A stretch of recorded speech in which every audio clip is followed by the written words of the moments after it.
the Catalyst Sessions, hosted by Peter Jensen. Okay, we're rolling today on the Catalyst Sessions #1. It's a very exciting day for me to host and to interview our dear colleague and friend, Peter Berezin with BCA Research.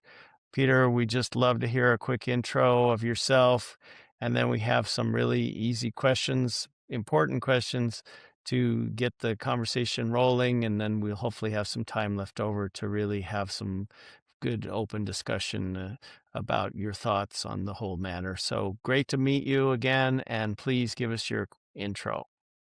Well, it's a pleasure to be with you here today, Peter. I've been with BCA Research for 16 years. I'm the Chief Global Strategist at the company. I focus on the global economy, all the different asset markets, all the different geographies. I write about economic trends, both in the short term and also in the long term. And it's those longer term trends, which increasingly are becoming more short term in nature, which apply to AI. There's been a lot of interest in AI, and I've been personally intrigued by AI for much of my career. And so I've been doing a lot of research on AI, both from an economic perspective, but also from other perspectives that maybe you don't hear so much about in the finance literature and the kind of market narrative, and that's around AI safety. Well, we can't wait to talk about that. So thank you, Peter, for your intro. I'm going to go with our first question, which is about X risk. And if AI superintelligence takes control, do you believe humans could go the way of the Neanderthals? In other words, extinction, catastrophic total loss, X risk. Unfortunately, I think that's a real possibility. The reality is that with progress come dangers, comes risks. The blast radius of human technology has been increasing over the years. At first, it was how far someone could throw a stone. Then it was how far they could throw a spear. Then how far they could shoot a cannonball. Then how far they can shoot a missile. And now we've sort of reached a point where the potential impact of human technologies are becoming a lot more diffuse. Now, not everyone has access to a missile. That's a good thing, but everyone has access to AI. And I'm not so much concerned that we're going to have like a Terminator type of situation where the AI becomes self-aware and decides to kill everybody. I'm much more concerned, at least right now, that people will use AI for nefarious purposes, engineering a biovirus, a computer virus, but whatever it is, it could cause a great deal of danger, a great deal of damage, and not enough attention is being paid to this issue. Oh, that's concerning. And thank you for sharing. My next question is pretty standard, but very relevant, and it is the famous P doom, the probability P of catastrophic loss, which is doom from superintelligence, is known as P doom. What is your P doom within the next 20 years, Peter?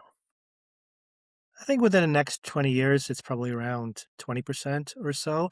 If you ask me, like, what's my P doom over the next 50 years, it's probably closer to 50%. I'm not entirely convinced that large language models are going to be a stepping stone to superintelligence, but eventually we're going to get there.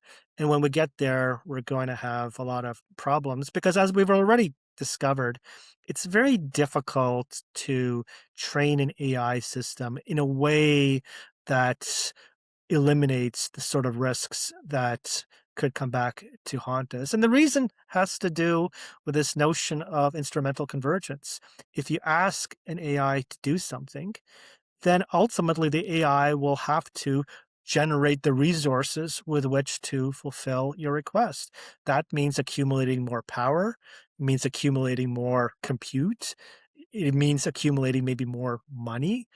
And to get to those sub goals, the AI has to take decisions, which ultimately could prove to be very, very dangerous. And this is not a hypothetical issue anymore. We're seeing AIs blackmail users. We're seeing AIs try to steal compute from other parts of the system. We're seeing AIs devise all sorts of novel things in order to execute a final goal, which might be very, very benign. But to get to that final goal, you have a bunch of sub goals, and meeting those could actually be quite dangerous. Okay, so 20% in 20 years is still Russian roulette. It's not a great number. That's a real risk, obviously, and 50% in 50 years is even worse. So, It is. It is. And, yeah. I'm always kind of intrigued by this.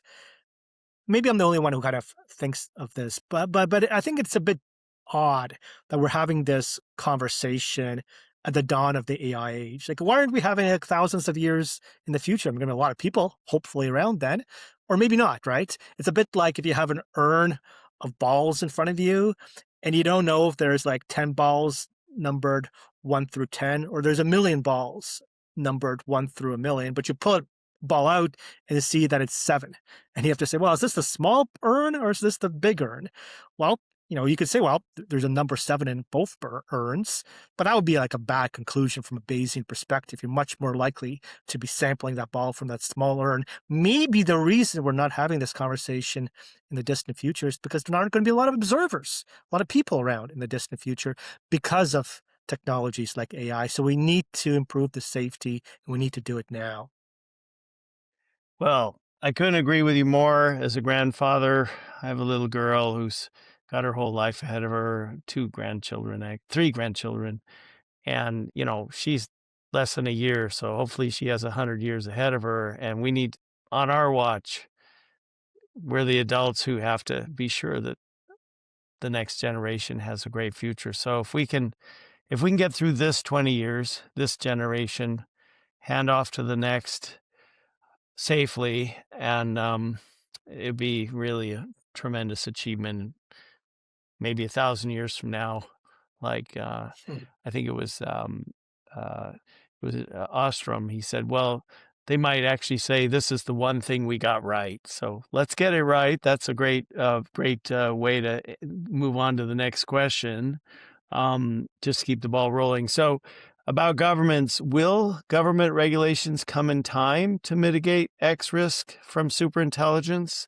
And a follow-on question about regulation is, what might meaningful superintelligent regulations look like? That's kind of a general question, but quite important.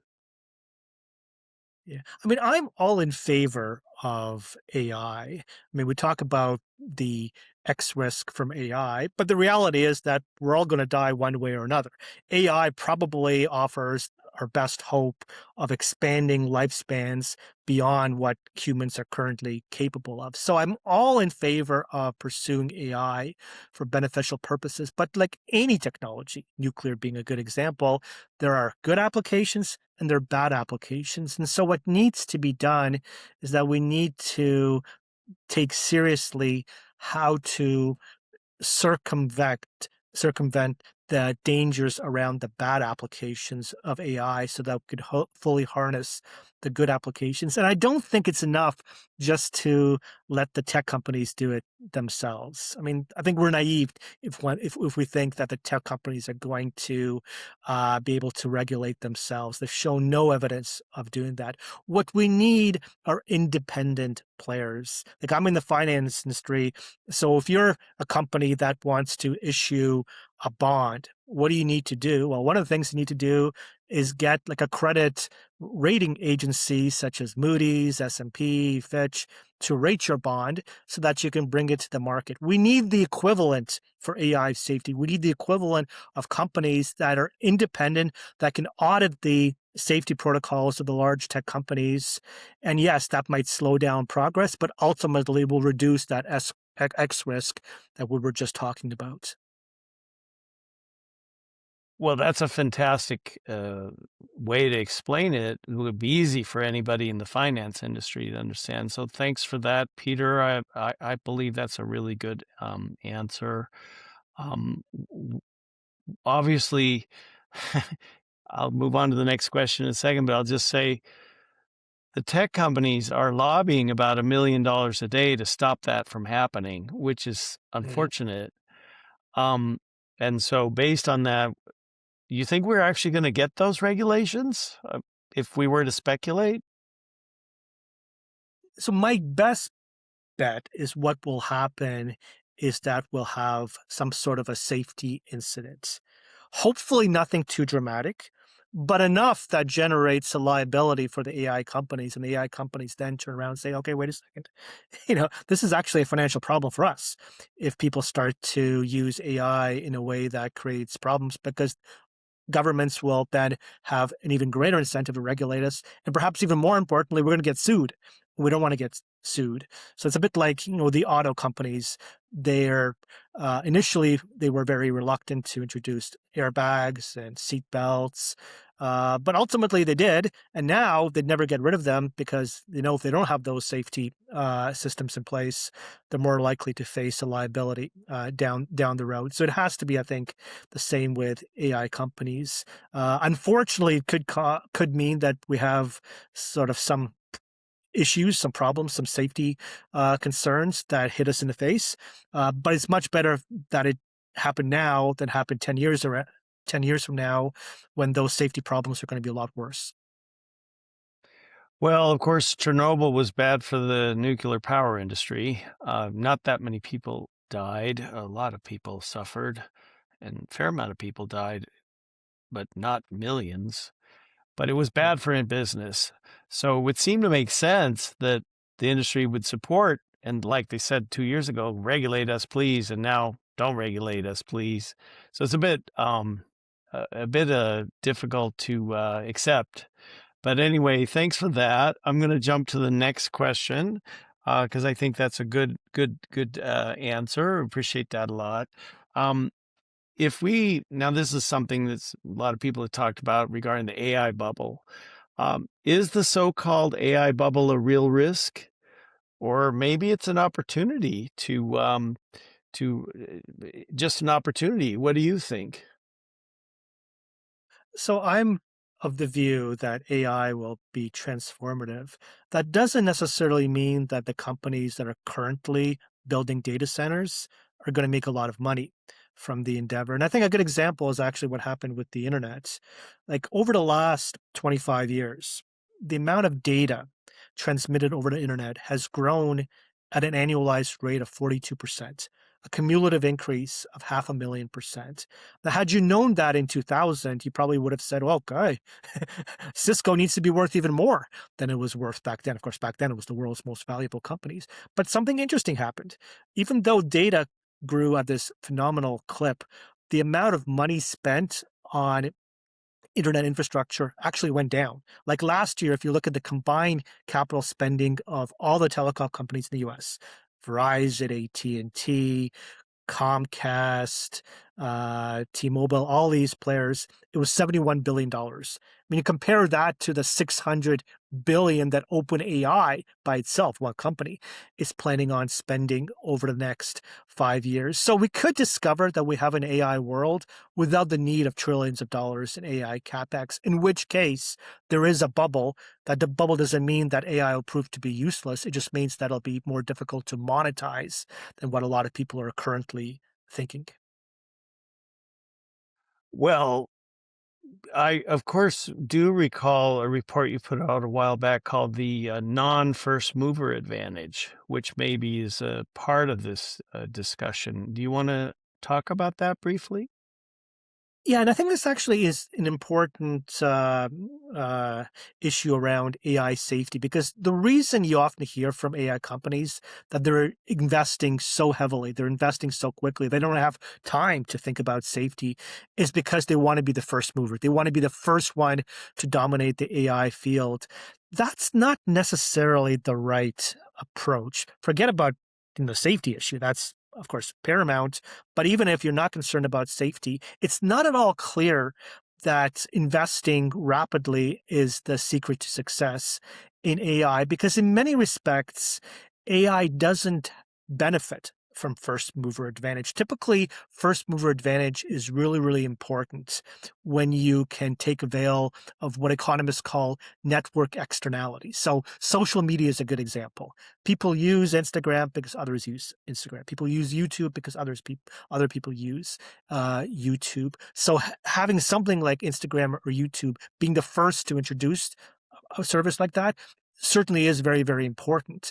But with AI, you don't interact with other users of AI. You interact with the AI itself. In many respects, AI looks more like a traditional manufacturing process, like building EVs, for example, where you have fairly high CapEx requirements. Remember the data centers?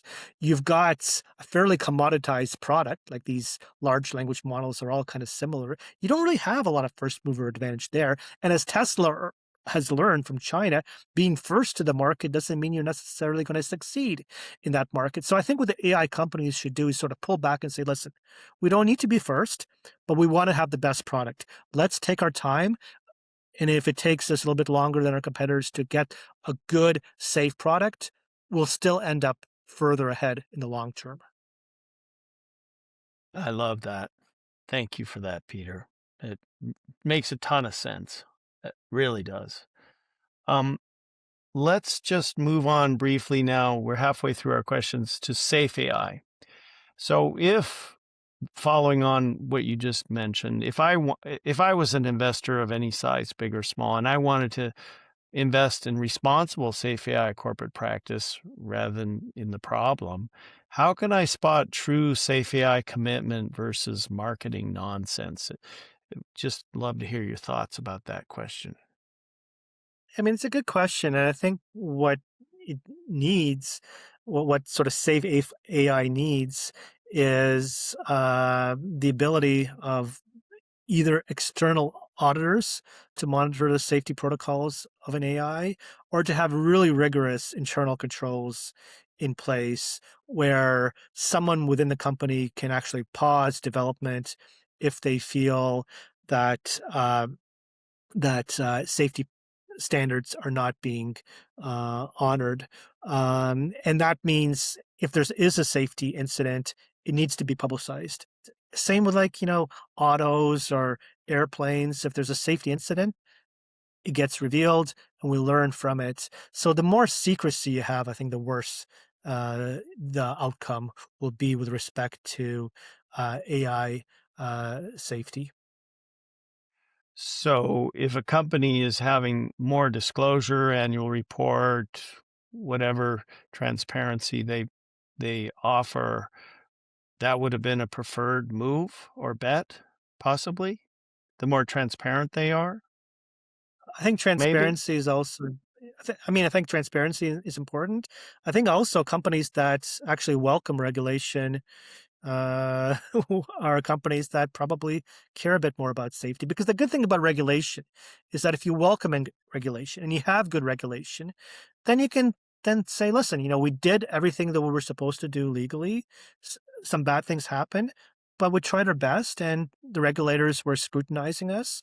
Let's move on. I mean, that's what we have with airlines, right? If there's an accident, you don't Mm. shut the airline down because people understand that bad things will occasionally happen. So to me, like AI safety and AI regulation can kind of work hand in hand. And those companies that are fighting to avoid regulation should be looked at with some suspicion by investors. Okay. I would tend to agree with that. Thank you for saying so. It makes sense, frankly. Okay, let's keep moving here. This next one is a little bit different. So this is about super intelligent intellectual property, which we call IP. The fact is, as we know, the U.S. Patent and Trademark Office (USPTO) rules that only natural humans can be inventors. So if the IP that a future superintelligence creates cannot be patented, what is the financial incentive for investment in superintelligence? Well, I think things like basic science. So if a AI super intelligence figures out how to do quantum gravity, we haven't been able to sort of mesh general relativity with quantum mechanics. AI figures that out. It's not something you can patent. You're not going to patent, for example, like the Schrodinger equation. But if there are certain applications that can be commercialized, then I think it does make sense to have some limited intellectual property protections for that. So AI is consistent with a capitalist economy. AI is consistent with companies making money, but they have to make money in a way that doesn't impose costs on others. And that's again where AI safety is important. You can develop great products. You can develop great ideas from AI, but if you're harming others in the process, that needs to stop. Yeah, absolutely, no doubt about that. Okay, let's keep rolling here. We're almost we're on number 8. So about prosperity, of course, everybody loves that. How would controlled safe AI create value and economic prosperity? Of course, we've heard from you about the upside, and I think it'd be great to talk more about all the benefits, assuming we get the safe AI part correct. Well, I mean, AI has the potential to be as transformative as the agricultural revolution or the industrial revolution. Both of those revolutions saw output growth go up 10 to 20 fold. So potentially, AI could usher in an age of abundance. And in that sort of a world, income, which by definition has to equal output, is going to increase. The question is how that income is shared. Historically, productivity growth and income growth have gone hand in hand. Real wages have increased in line with rising productivity. With AI, things are a little bit trickier, right? Because if you have humanoid robots that can do a lot of the same things that people can do, then that means the supply of labor goes up. If you include humanoid robots in your definition of labor supply. And we know from Economics 101, if supply rises, then chances are that wages will fall unless there's a countervailing increase in demand. So we will need to have policy in place that ensures that the economic pie is split more equally. And the good thing is that in a world where you have rapid growth, governments can run somewhat larger budget deficits because GDP is going up. They can tax perhaps some of the windfall profits from AI companies or whoever it is that generates a lot of income from the AI. So ultimately, I think AI could usher in sort of this Star Trek world where abundance is the name of the game, but it will require good policy to get us there. Have you seen policy examples discussed that you thought would be fitting with what you just mentioned, I wonder? I think there's been preliminary talk about how to help workers that are displaced by AI. Like, I'm not a big fan of universal basic income because I think ultimately a lot of people need kind of a calling in their life. They don't want to just sort of sit at home and twiddle their thumbs and play on their phones. They need to work, but maybe we can subsidize certain types of work. Maybe the sort of work that ultimately ends up being done in a post AI economy is one where human interaction ends up being really important, and so we certainly should continue to foster that. I wonder if Canada can be a leader in this space because obviously Canada is an interesting country and you're in Canada. Is there any thoughts about that? Nothing's super concrete. Canada does have a more extensive social safety net than the US, and that can generate problems. It can also generate, benefits. We do have, a structurally higher unemployment rate because of that more generous set of benefits. That's not a good thing. But if people do fall through the cracks, they're more likely to end up on their feet than they might end up in places like the US.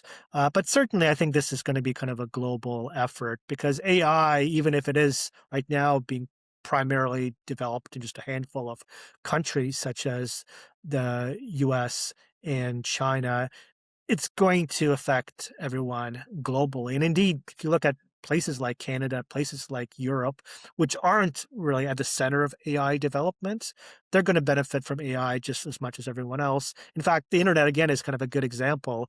A lot of the internet was developed in the US in the 1990s, but by 2005, broadband penetration was actually higher in Europe than it was in the US. So this is something that's going to affect all of us. Okay. Okay. Okay. Thanks. Okay. We're on to question number 9, which is more about the economic upside and growth opportunity, which you did discuss. But if we had provably safe AI, so we could push the performance of these technologies, maybe there's more to be said about the economic upside. I mean, 20x sounds really good to me. Yeah, absolutely, absolutely. I mean, there's a big universe out there, and AI could help us to go beyond this little rock that is orbiting the sun and really kind of stretch out across the cosmos. So we do have the potential for AI to create a world of abundance. That makes me very, very excited. I'm already excited to see all the work being done using AI to create personalized cures for cancer, and more stories about that. So again, I'm not an AI pessimist. I think AI will prove to be transformative, and I think AI will have many more beneficial applications than dangerous applications. But unfortunately, we have kind of this second law of thermodynamics, which sort of says that disorder is a lot more common than order, that it's much easier to destroy than to create. So even if you have 100 great applications from AI, but you have one bad application that can kill us all, then you can forget about those 100 good applications. They're not going to ever come to fruition. We got to get rid of the bad ones. Absolutely. So thanks for that. By the way, I'm on to my last question, which it's about family because we all have families, and so what what can we tell our children that we do now about this problem, about mitigating the downside, the X risk? What can we tell them? Yeah, I mean, it's funny. You kind of look back at the past and you ask yourself, like, why weren't people like more focused on the sort of risks that we know are important now? Like, why weren't people pushing for seatbelts 50 years ago? So I think, if we can sort of establish that AI safety is a risk now, AI safety needs to be put at the forefront of any development around AI. We kind of see ourselves as leaders rather than as followers. And ultimately, people will be thankful for these efforts, because even if we do our best, there will be safety incidents that occur. There will be people that are harmed from AI. But looking back 50 years from now, those people who were already working to mitigate those risks are going to be seen as being really at the tip of the spear and kind of getting this industry along a path that will lead to prosperity rather than doom. So, do you consider yourself on the tip of the spear? Can you tell your children that you really? I mean, here we are. We're talking about the matter, so that's helpful. Um, myself, I like to think for my grandchildren that 10 or 20 years from now, I can say, "Hey, I was doing it back then, and here we are still." And I want to be able to tell them that I'm committed to do what I can. So, yeah, I think that's what I would tell my family, and I would hope that you could happily tell your family the same. I would assume, since we are and we're speaking out. Indeed, and I think, I'm not a programmer, I'm not a tech expert, so my expertise is limited to a certain narrow range. But within that range, as we sort of discussed earlier, there are ideas that I think need to be vocalized. And in particular, I think it's critical for there to be companies that can be independent and externally monitor and audit the safety protocols of the AI players. And ultimately, the AI players will benefit from that, just like those issuers of debt securities benefit from the existence of Moody's, Fitch, and S&P. Fantastic. So great discussion. Just to wrap it up in an open and happy or productive way, maybe you want to take a minute to talk more about BCA Research and all the amazing work you're doing there. We can certainly have a brief chat about that if you want to say some words about BCA and your work there. Yeah, I mean, BCA has been around since 1949. We're the oldest and largest independent provider of macroeconomic research. Our focus isn't so much on telling you like what GDP growth will be or what inflation will be. Our focus more is on taking those macro outcomes and translating them to investment recommendations. What does this mean for stocks? What does this mean for bonds, currencies, and commodities? So we're sort of at the intersection of macro and markets. And 90% of the world's top financial companies are clients of ours. We're very proud of that. And the reason we have so many clients is because we offer really original insights that hopefully more often than not enable our clients to either make money or at least not lose money. Well, then anybody listening, I recommend you reach out to BCA and learn more about their products if you haven't already subscribed. And frankly, it is a great service, frankly, to have independent knowledge or intelligence in this field, and we would happily support any work you do in the safe AI area. So with that, I'll say thank you. We're 30 minutes on. That was the plan. And we can't wait to see you again, Peter. Fantastic interview. Much appreciated. It was my pleasure. Thank you.